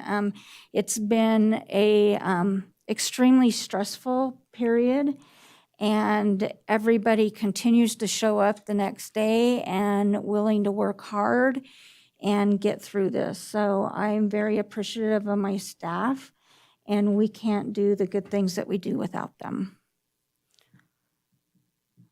So here's my calendar of upcoming events. So we've got the affordable housing and transitional housing. This is just for Carson City, and that's on the first Wednesday of each month. Like I said, we have added in another group, which is the region. And the Carson City Behavioral Health Task Force is the third Wednesday of each month, and I want to thank Supervisor White. He's been attending those, so thank you. I hope I'm being helpful. And we're still putting together the Carson City Board of Health Resource Stewardship Advisory Group and the next State of Nevada Board of Health, which we're required to report at, is on December 3rd. And the Northern Nevada Behavioral Health Policy Board, there's a meeting for that group this afternoon. And if anybody is interested in that, please contact me. And I think Supervisor White attends that as well. And then there's the NALBO, which is the National Association of Local Boards of Health, the annual conference webinar series that are available on the website. And with that, I'll take any questions on my report, and we'll go from there. I have a couple of comments. First of all, going through your report, I appreciate seeing the frequent acknowledgement of community, whether it's community and collaboration in terms of the meetings, but also the acknowledgement of community in terms of the perception of information. And on, page 503, the community's perceptions are in regard to their health priorities, resources, and perceived barriers. And I think it's really important that we acknowledge people's what they understand and what their priorities are, because I think sometimes when we speak to the priority, we can get back to the root of the problem. The common goal on page 509 of improving community health and wellness, again, that goes back to the priority and to what is the clear objective. We want our families and our neighbors and our students to be healthy, to be happy, to be able to go about their lives without worry. And obviously I'm speaking a little bit with COVID influencing my comments, but it's not just COVID, it's just community wellness as a whole. And so if we can really keep the objective in mind is how do we stay well as a community and how do we help each other stay well, I think it's wonderful. On page 512, when you spoke of empowering and educating, I think about as a health teacher, when I would speak to classes, and it wasn't just about what can go wrong, but the opportunities of having having decisions have that a positive consequence, and to be able to have that conversation to allow not only students but adults to really understand that the choices we make can really pay off in a really wonderful way. And So that empowering component is so awesome. So instead of just saying educate, I love the fact that the empowering component. Page 514, in terms of the political factors, how they do influence community health programs and outcomes, which again goes back to that importance of dialogue and speaking to hear, speaking to learn, speaking to get to the root of what are people's concerns, and then speak to the concern versus what maybe what the symbol is. There's something deeper. There's those layers of concern, and it's so important that we acknowledge that and that folks feel heard. Finally, the housing availability. You know, it's such a big deal, and it was interesting yesterday. I was watching, I think it was CBS this morning, in terms of how some huge corporations are going in and buying so many homes in order to use them as rentals, with the speaking of, you know, or with the explanation that this is providing a service for folks who aren't in a position to buy or don't want to buy, but in fact rent. Which, okay, and yet there are many people who would love to buy, and because folks are buying homes as investment properties, which good for them, but the flip side is then we have this shortfall of housing. So part of a discussion is finding that balance or figuring out ways that and I don't know if there's an answer, but I think it's so important to acknowledge that there are, again, so many layers to these problems. But when folks don't have an opportunity to buy a home, or when rent becomes above and beyond what they're able to pay, it's not just people who are in low skilled jobs. It's also highly skilled people, you know, highly skilled jobs that pay a great wage, and yet folks are still priced out of the market. And that's just a real dilemma that so many communities are facing. And so I appreciate the conversation to that. So thanks for what you're doing. Thank you, Supervisor Schutte. I just want to comment one thing with the collaborations. We can't do it alone. We need the collaborations that we have. We've worked very hard at building those relationships, and that's what public health is about. And public health goes way beyond our walls of the health department. There's so many aspects of public health, and a lot that the community is involved in that it's making our community's public health better.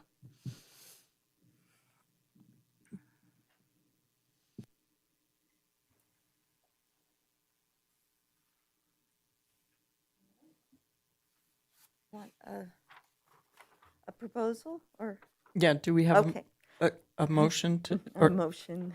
To approve, to accept, excuse me, Nikki's report.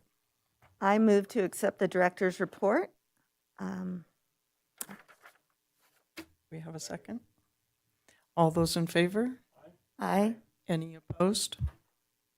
Motion passes to accept the report. And then going on to 25C, this is for discussion only, a presentation regarding a statistical data analysis of the COVID-19 cases in Carson, in the Quad County area, actually, by a master's in public health candidate, and Celeste. Thank you. I have to ask if you're related to Sheriff Perini. Then yes, you are. Well, say hi to him for me. I miss working with him. He's a great guy.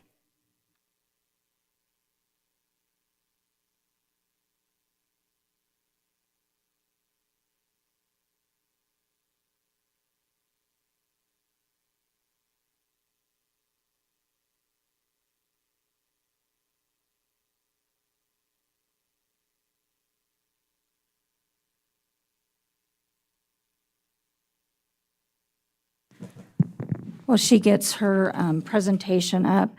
I just want to comment that we take both undergrad and graduate students and allow them to do internships at the health department. We feel that it's very important to the public health workforce that we assist with these internships so that they can get real public health experience.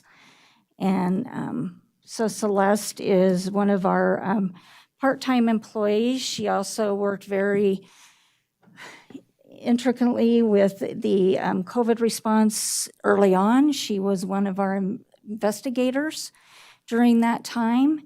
And so this is what led to her project. And just if I can also note that her internship was done on her own time. They're not allowed to do their internship while they're being paid for work being done. So you may go here.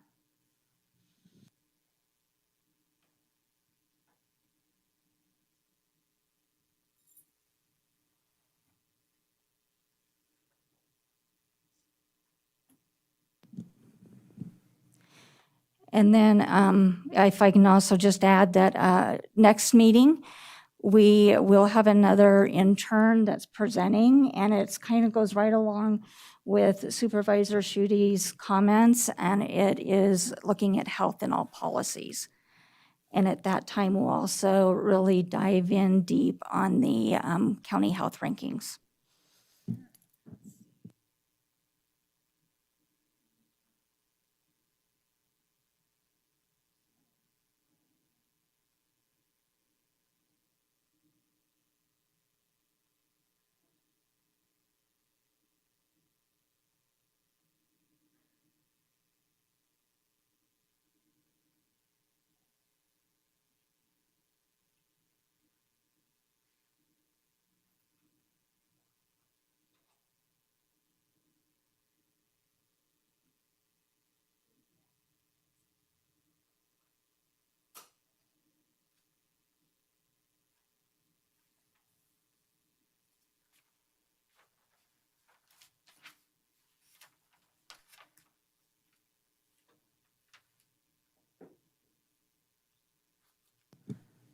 Okay, for the record, my name is Celeste Perini.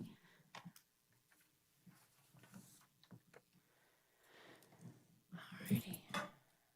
So first, I'd like to thank the board members for allowing me to present my report. And I'd also like to thank Director Aker for mentoring me during my internship at the health department. So when working towards my master's of public health, I created a statistical data report in order to determine if ethnicity played a role in a higher rate of illness for COVID-19. And if so, if this was found to be true, I wanted to know what were the contributing factors. So two of the projects that I created for my internship was this statistical data report, as well as a qualitative survey. I have a copy of the statistical data report here, as well as the survey. Let's see.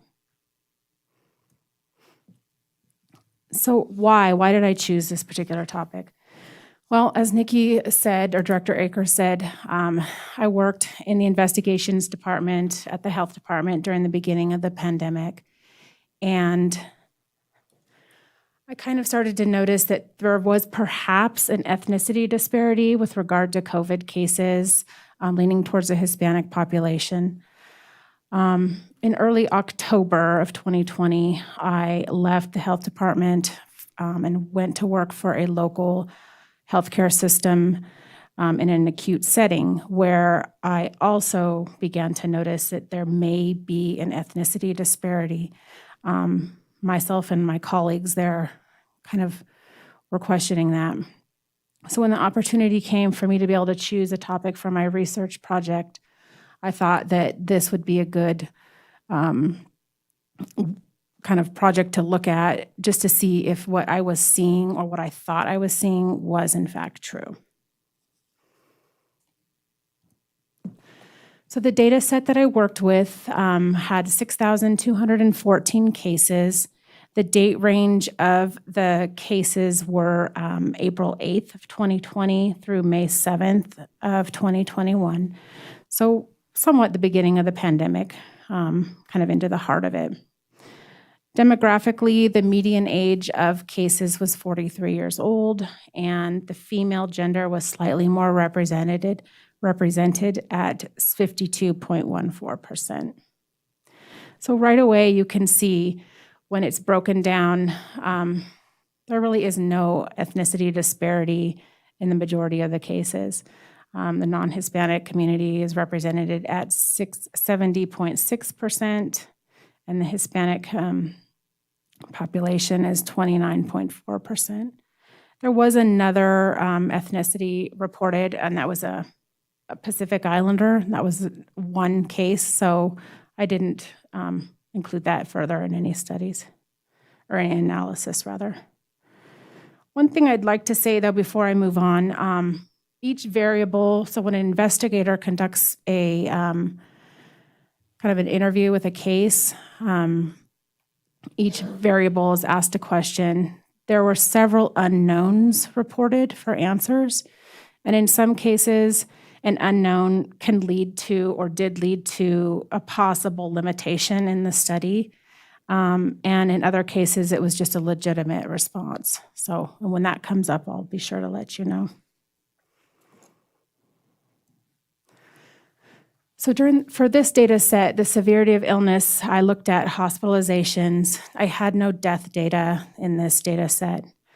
I found 240 people were hospitalized. Now, unknown, there was listed at 1,622 unknowns. So I'm not sure if just it just was not known at the time of the interview, or if the case initially wasn't hospitalized and then eventually did become hospitalized. I'm not sure. So that's just something that possibly is a limitation to this count. But what I did find were that 56 of the cases were of Hispanic ethnicity, which accounts for 3% of all the cases. And the non-Hispanic cases that were hospitalized was 184. Using the Quad County population of 166,270 people, I calculated the hospitalization rate per 100,000 population, and I found it to be 144 people per 100,000 population. Now, if I broke that down further, for the Hispanic cases, it was 34 in 100,000 population, and for non-Hispanic, it was 111 per 100,000 population.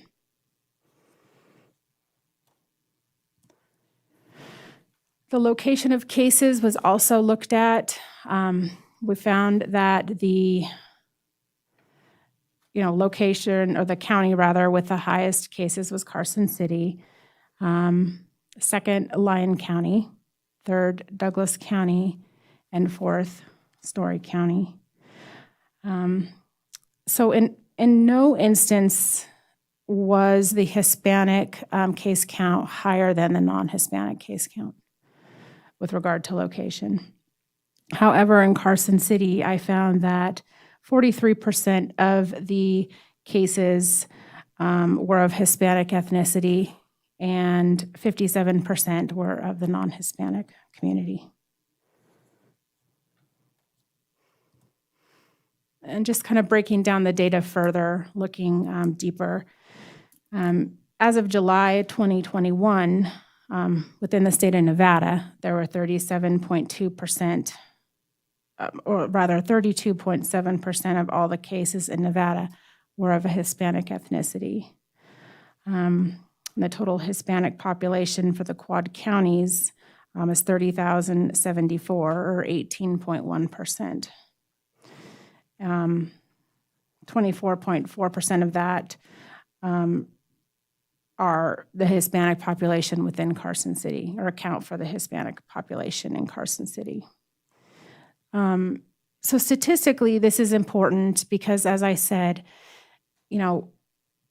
if you look at the whole data set, and you find that 29.4% of cases are of the Hispanic ethnicity, here we see, particularly in Carson City, they're almost 50-50. So 57% versus 43%. So it's kind of an important finding.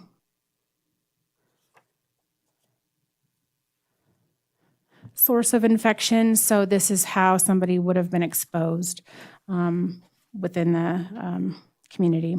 Top three, number one is community spread. So this is like parties, gatherings, restaurants, grocery stores. It's just out and about in the community. That was identified as the number one. And again, you see kind of a pretty close ethnicity breakdown is with regard to 39.8% versus 40.1%.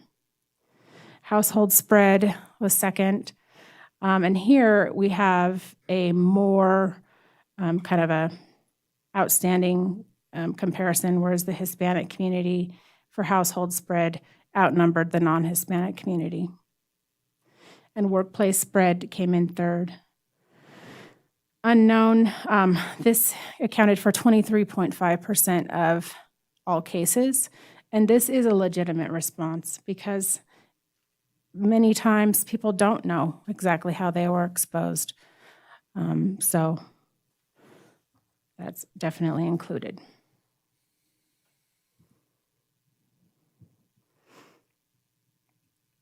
So breaking down the county by zip code, we found that, first off, I'd like to talk about a limitation. 166 zip codes were not recorded, which accounts for 2.7% of the report. So that is a limitation. So those numbers going one way or another could have skewed these numbers. And also 25 zip codes within this study were not within the Quad County jurisdiction. So it's just something to point out. Carson City, the number one location was the 89701 zip code. Of note, within this zip code lies the prison. In my data set, I found 35 prison cases reported, which is 0.6%. Line County, of course, we have Fernley, 89408 was the highest amount of cases, and Douglas County, 89460, which is the Gardnerville Ranchos, and then Story County as a whole.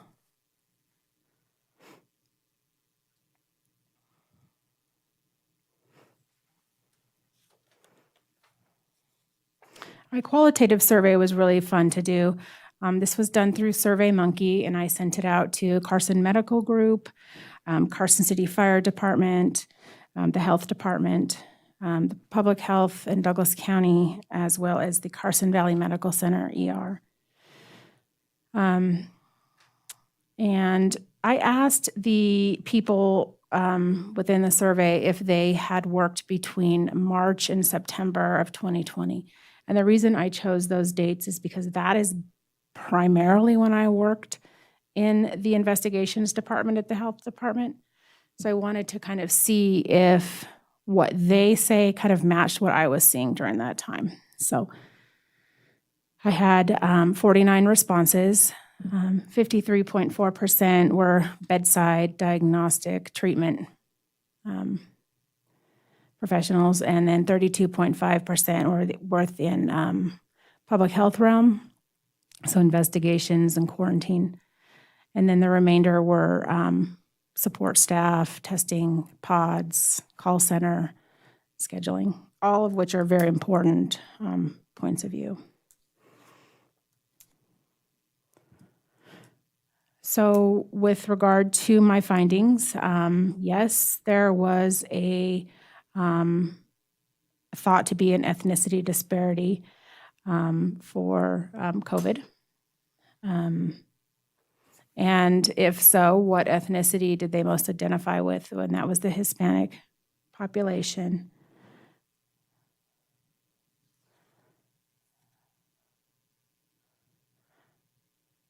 Now, for source of infection, it's different than the statistical findings, but the community spread and household spread are still within the top two. So they found that probably household spread was more contributing to infection. With regard to the other answers here, one was household and work site, and the other was I don't know. So.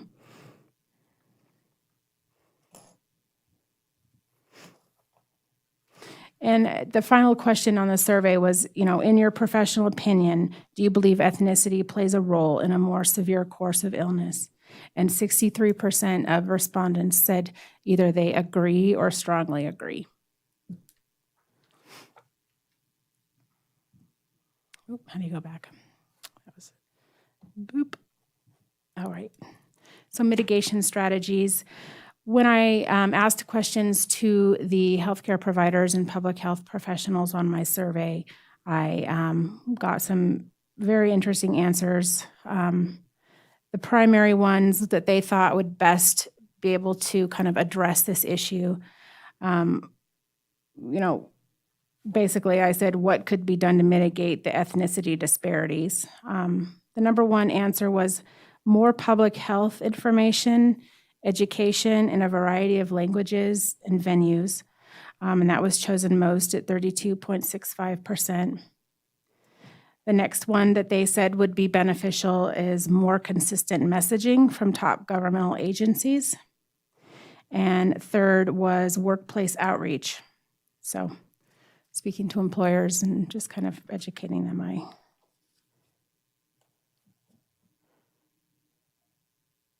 Stakeholder partnerships, in working towards mitigation strategies for this, I found that to work with employers to help them understand disease prevention and control, kind of give them scientific information and make them a partner, was recommended in the literature. Distributing targeted public health campaigns to trusted places such as clinics, food distribution sites, churches, and perhaps utilizing Spanish-speaking radio.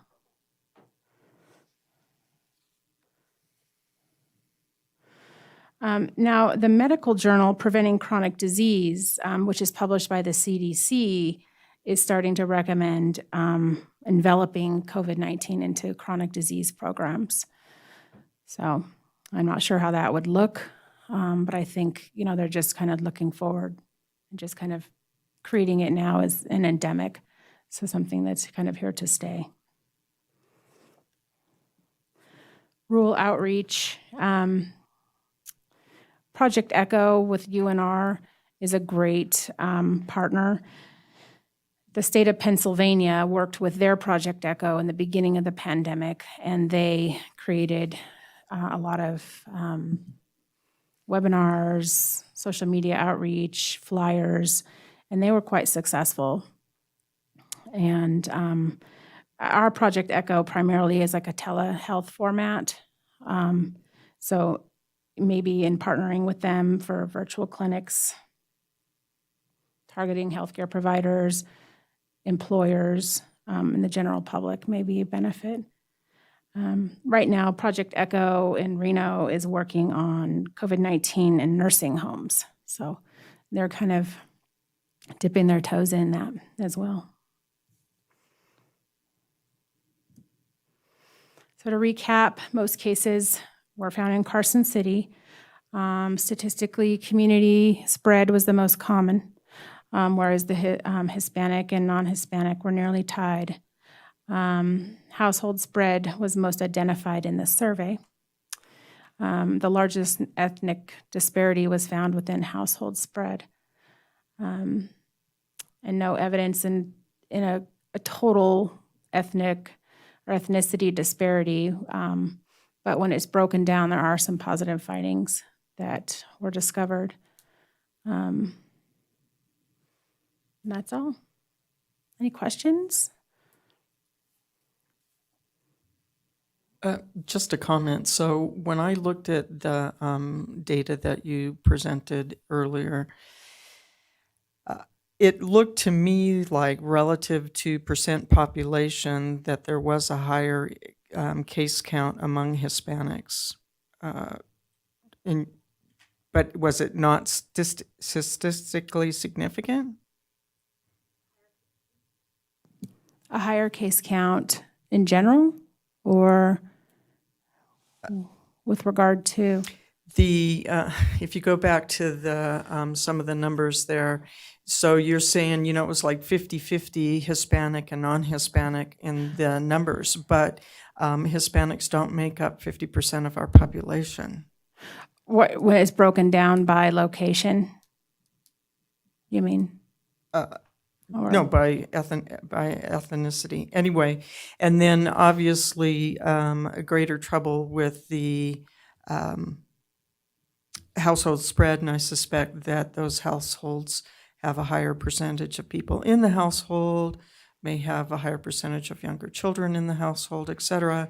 And my last question really would be for Jeannie in part, because you mentioned this as well, that 89501, what is that? Is that east of? 89701. Yeah, 701, is that east of This is the map Roop area. Street or?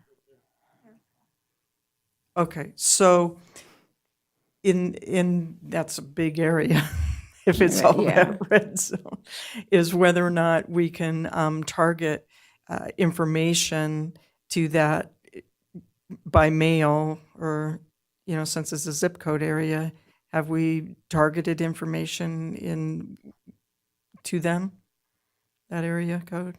I mean, that zip code? Yeah. Sorry, thank you. Jeannie Freeman for the record. No, we have not done mailings and those types of things to identify those addresses. We have done some collaborative work with our schools that fit within that zip code and, trying to share information that way. Also partnering with other community nonprofits and so forth. We use Immunize Nevada oftentimes will come in because they're a non-government entity, and sometimes that's really important for our community, and it's important for us to recognize that Carson City Health and Human Services is a government entity. So for some, they trust government entities, for others they don't. And so we work with other partners that can come in and offer opportunities for vaccination, opportunities for testing, opportunities for education surrounding COVID, which allows them to trust in a different way.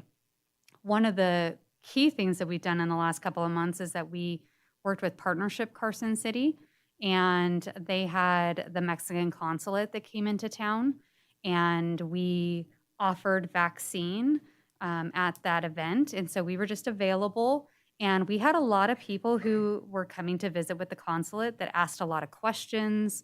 We made sure that all of the providers that were there and the educators that were there were able to speak Spanish.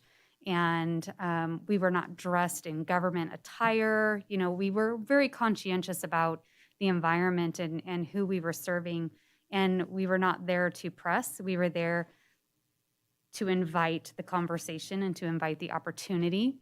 And we vaccinated quite a few people, but they said, "Your government, we don't necessarily trust you." And so we were utilizing opportunities, and we invite others to come into our community and offer opportunities that are not offered through the government as a way of breaking down some of those barriers that we have been able to see and have been reported to us. Thank you. I just noticed this zip code also being in the socially vulnerable reports that we'll be looking at our next board meeting, I guess. So it's something for the board to consider, what's happening in 89701 and what kind of outreach can we do to that large area there.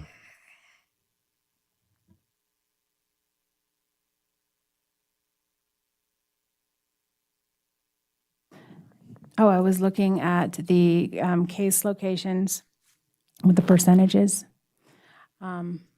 excuse me. So for Carson City, the total amount of cases were 2,385. And then for Hispanic cases, there was 1,025 cases, and non-Hispanic 1,360. So out of the Carson City cases, the Hispanic cases was 43% of those cases, and non-Hispanic 57%. Is that what you were looking And I think that at? the Hispanic population in Carson City is 29%. The data I had from the Nevada Rural Health and Frontier Data Book indicated it was 24.4. Yeah, and so it looks to me like we have a higher incidence of cases in the Hispanic population. I don't know. Yeah. But you don't feel like you found that?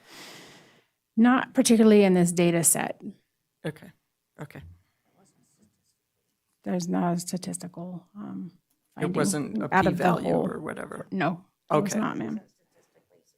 Okay, No. so raw data leans that way, but statistically significant, no. Okay. Correct. Okay. Sorry, should have clarified that. No p-value.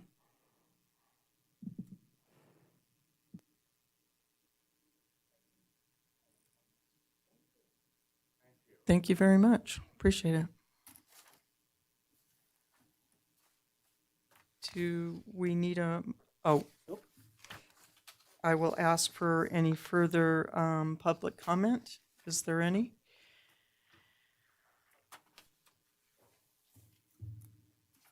Hearing none, I will ask for a motion to adjourn.